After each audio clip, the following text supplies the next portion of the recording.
New airport screenings causing massive bottlenecks at O'Hare and other airports. Travelers crowded together, the rush to return home with the European travel ban set to expand. Spain going into lockdown, joining Italy. French nightlife deserted. Will these measures make it here? The frontline fight, New York reporting its first 2 deaths. We're going into a full crisis footing. This is a wartime dynamic. The Empire State now with the most cases in the country. Healthcare workers sounding the alarm on masks and respirators. Will there be enough to go around? All clear. The White House says President Trump's COVID-19 test is negative. But questions linger about Google's involvement in a plan for a coronavirus website. What Google is saying this morning.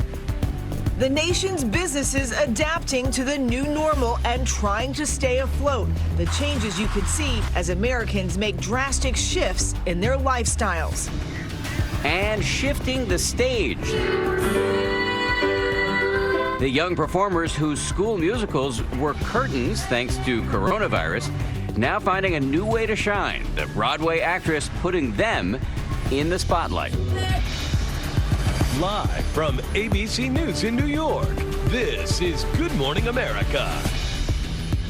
And good morning, America. Thanks so much for joining us on this Sunday morning. We want to get right to that fast-moving story, the coronavirus pandemic. Look at these pictures from U.S. airports overnight. Long lines of travelers awaiting medical screenings after arriving home from European countries. Some wondering whether the lack of social distancing here might just make things worse. That is a huge question. And speaking of Europe, more countries over there now taking drastic measures. Spain locking down its 46 million citizens, just as Italy has recently done. And in France, they have now shut down the Louvre, the Eiffel Tower, and all of their fabled cafes and restaurants. Here are the latest numbers overnight. Globally, more than 156,000 cases of the coronavirus and nearly 6,000 deaths. Here in the U.S., nearly 3,000 cases and 59 deaths, including the first here in New York City. We have team coverage this morning from New York to Washington, D.C. to London, and that's where we start with ABC's Julia McFarland. Good morning, Julia. Good morning, Eva. That new travel ban announced by the White House sparked chaos at European airports this weekend and massive crowds at airports in the U.S. overnight as Americans try to find ways to rush home. This as more European countries and some of the biggest tourist destinations locked down their public spaces. Overnight, chaos at Chicago's O'Hare Airport as passengers return home from Europe.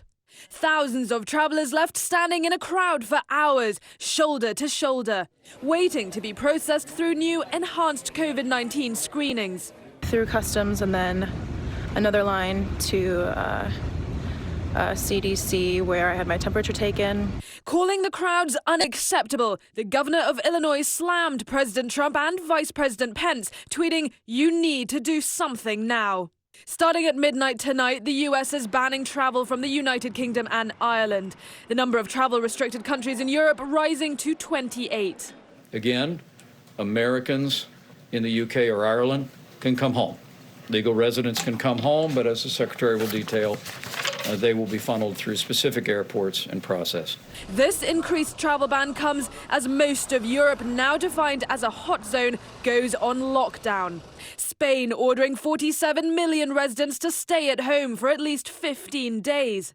The wife of Prime Minister Pedro Sanchez, along with 2 Spanish officials, testing positive for the virus. In France, popular restaurants, bars and theatres are shut down. Reports claiming roughly 300 patients in critical condition, nearly half under the age of 50. In Italy, for the most part, Italy is a ghost town. There is nobody outside in downtown Rome in any of the major monuments. The Trevi Fountain, the Spanish Steps, absolutely empty. Only grocery stores, pharmacies and banks are open. Cases of COVID-19 in the country saw its biggest daily increase yet. And with the death toll now rising to more than 1,400, authorities are pointing to irresponsible behavior by residents still socializing despite the lockdown. And this devastating video from a small town north of Milan shows a man flipping through 10 pages of obituaries in a local Italian newspaper.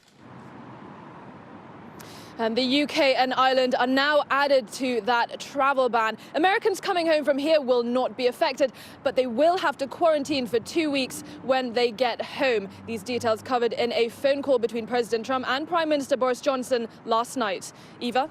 All right, Julia McFarland for us. And New York officials announcing the first 2 deaths in the state due to coronavirus.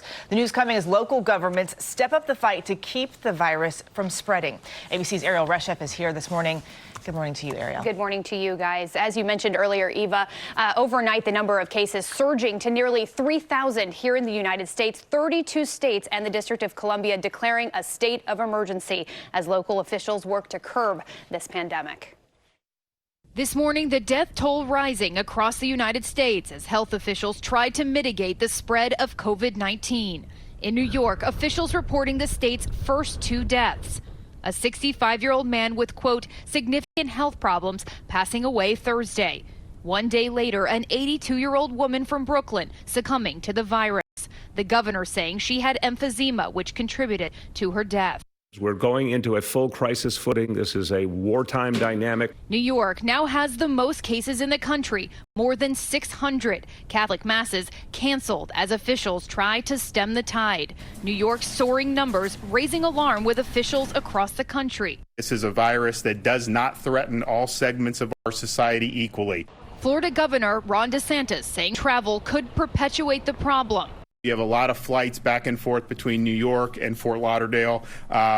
People are bringing it in. We're starting to see more cases. I would imagine we're going to see that number grow over the next week or 2. The virus already hitting Florida's political leaders. Miami Mayor Francis Suarez testing positive. I was very shocked initially, but then I realized quickly that I had to go public with the information because I come into contact with a lot of people and I wanted to inform them. And as the pathogen spreads throughout the nation, healthcare workers on the front lines concerned about the impact on hospitals. We're seeing record-breaking numbers of patients coming in with flu-like illness and pneumonias. In New Jersey, residents of Teaneck ordered to stay inside. 18 of the county's 25 known infections are from the town. We are at the epicenter of Bergen County in this outbreak, and that we are expecting people to voluntarily self-quarantine themselves. You should only go out if you need to go out, but we're asking you to be smart.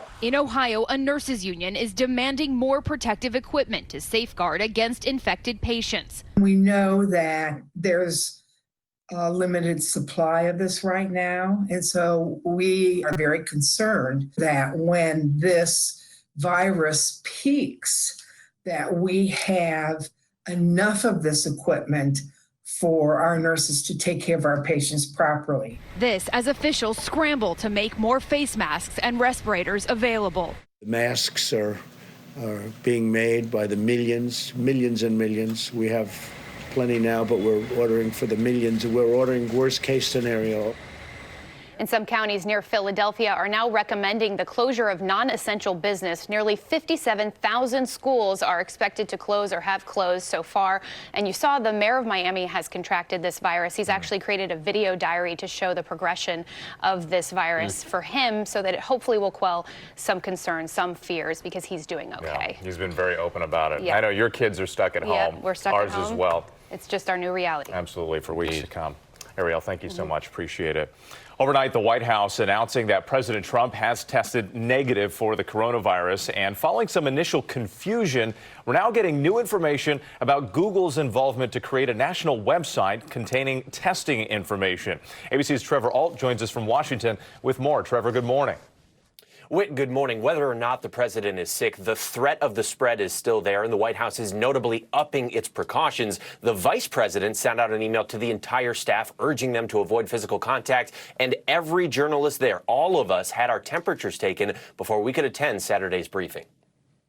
This morning, the relentless spread of the novel coronavirus appears to have so far stopped shy of the Oval Office. According to his personal doctor, President Trump's COVID-19 test is negative. The results released hours after the president spoke Saturday in the briefing room, where he joked about his temperature. By the way, I had my temperature taken coming into the room. So did we. You did? Good. Yes, sir. Yes. Let's compare. Do you want to compare? We did all of it. Yeah. Was your temperature normal, Mr. President? While the president may not be sick, the White House is still unveiling new measures to try to limit the threat of exposure in the West Wing. I had my temperature checked, too. Each coronavirus task force member present Saturday nodding when asked if they had their temperatures taken too. And this morning, fear of COVID-19 putting several members of the president's party on alert. GOP chairwoman Ronna McDaniel went to the hospital Friday after experiencing fever and flu-like symptoms. A doctor issuing a COVID-19 test after separate tests for flu and strep throat came back negative. And now questions are also lingering about one of the president's statements from Friday when he touted an upcoming nationwide program being built by Google. It's going to be very quickly done, unlike websites of the past, to determine whether a test is warranted and to facilitate testing at a nearby convenient location. But a half hour after that event, Google tweeting a statement on behalf of their sister company Verily, saying the project is in the early stages of development and planning to roll testing out in the Bay Area with the hope of expanding more broadly over time. When asked about the discrepancy Saturday, the vice president promising an update today. We're working literally around the clock, but tomorrow, 5 o'clock, we'll have very specific description tomorrow about when the website will be available. Now, overnight, Google did issue a new statement saying it was creating a separate homepage promotion in order to, quote, promote greater awareness of simple measures citizens can take to prevent spread of COVID-19. Now, Google also confirmed it is working with the federal government to create a website on symptoms, risk, and treatment, but it still hasn't given a timeline on when that would be available nationwide. Dan? Thank you very much, Trevor. So much to talk about, so many questions. So let's bring in our expert, our chief medical correspondent, Dr. Jennifer Ashton. Let's start, Jen, good morning, by the way. Let's start with the COVID-19 test that the president took. It's negative. Is he out of the woods? Well, here's the difficult thing about the testing. Right now, we don't totally know how this virus behaves in terms of the asymptomatic period, in terms of can people develop symptoms after a certain time. What we do know, just published in the last week, is that the average incubation is 5.2 days. And by 11 days, 97% of people who convert to positive have done so by day 11. We also know that people can have coronavirus and not show symptoms. And we know that some percentage cannot have a fever. So when to test, how often to test is still being, worked out. It's a new virus. Yep. Well, French officials now saying there's been a rapid increase of serious cases, including 300 in intensive care, and half of those are under the age of 60. I think a lot of people have this idea that this mostly affects older people. Right. Yep. And we're hearing that locally as well, Eva, both here in New York State and from physicians in Washington and Seattle. So we need to be clear. Yes, the majority of cases, serious cases and deaths occur in older people, but we are seeing younger people and previously healthy people become ill enough to be hospitalized with this. It doesn't mean it's the more likely group, but we are seeing it. And Jen, we're also seeing hospitals canceling elective surgeries. What does that mean, not only for the hospitals, but for patients who are trying to get this done? And this is evolving. We saw the American College of Surgeons on Friday come out with a statement recommending the postponement or rescheduling of all elective surgery. New York Presbyterian Hospital System here in New York issued a statement in the last 24 hours saying that they are postponing and rescheduling elective. This is for 1 to 2 months. So things like mammograms, colonoscopies, if they are for elective screening purposes, absolutely you're going to start to see recommendations to postpone that just short term, because this is part of the emergency preparedness plan. We need to unburden all of these healthcare facilities, protect the population, and get ready for an influx of patients, unfortunately. Dr. Jen Ashton, thank you so much. And we're going to have you back to answer some of those viewer questions coming up in the next half hour. Well, the pandemic has now led to 2 U.S. states, Georgia and Louisiana, to delay presidential primaries. And the latest Democratic debate coming up tonight is going on, but not as planned. It's being held in Washington, D.C. instead of Arizona, and there will be no audience in studio. ABC's Rachel Scott is in D.C. with more. Good morning to you, Rachel. Eva, good morning. The coronavirus has not only altered the plans for tonight's Democratic debate, it is also expected to take center stage. Former Vice President Joe Biden and Senator Bernie Sanders will face off in their first one-on-one matchup amid a national emergency and without a live audience. Now, tonight's debate was moved from Phoenix, Arizona to right here in Washington, D.C. to limit cross-country travel. And there will be no live audience, not even a spin room. But it will be one of the last opportunities for these candidates to make their pitch before the next round of contests. On Tuesday, nearly 600 delegates will be up for grabs, and both of these candidates have largely been forced off of the campaign trail, canceling their rallies and door knocking, instead turning to virtual town halls and campaign events to get their message out. Eva? Now, Rachel, voters in 4 states will head to the polls on Tuesday, but other states aren't taking the chance.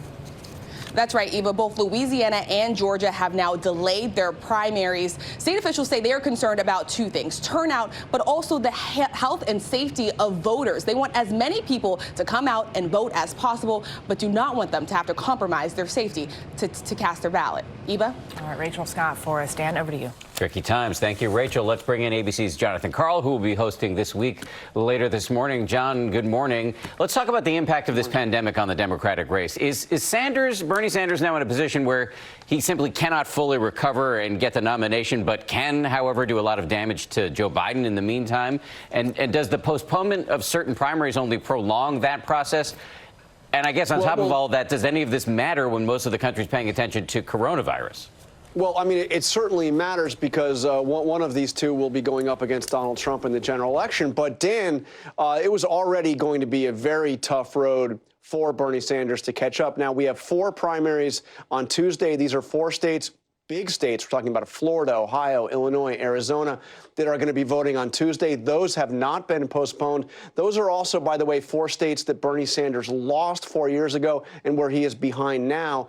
So Biden is looking more and more like a presumptive nominee. Sanders would have to really come back, and it's very hard to do that when you can't hold rallies, you can't hold big public events. The debate is going forward, but instead of being out in Arizona with a live studio, with a live audience, it's going to be here in Washington, D.C. in a CNN studio with no audience except for those watching on television. John, let's look back to President Trump. He's taken so much heat over his handling of this outbreak. Let me show you the headline in the Washington Post this morning. Quote, infighting, missteps, and a son-in-law hungry for results inside the Trump administration's troubled response. Is this a real political problem for the president, or are most people not really paying attention to the politics here, just the health threat? Well, I think that the overwhelming majority of people looking at this are looking at the health threat, trying to see what they need to do to protect themselves, their neighbors, their families.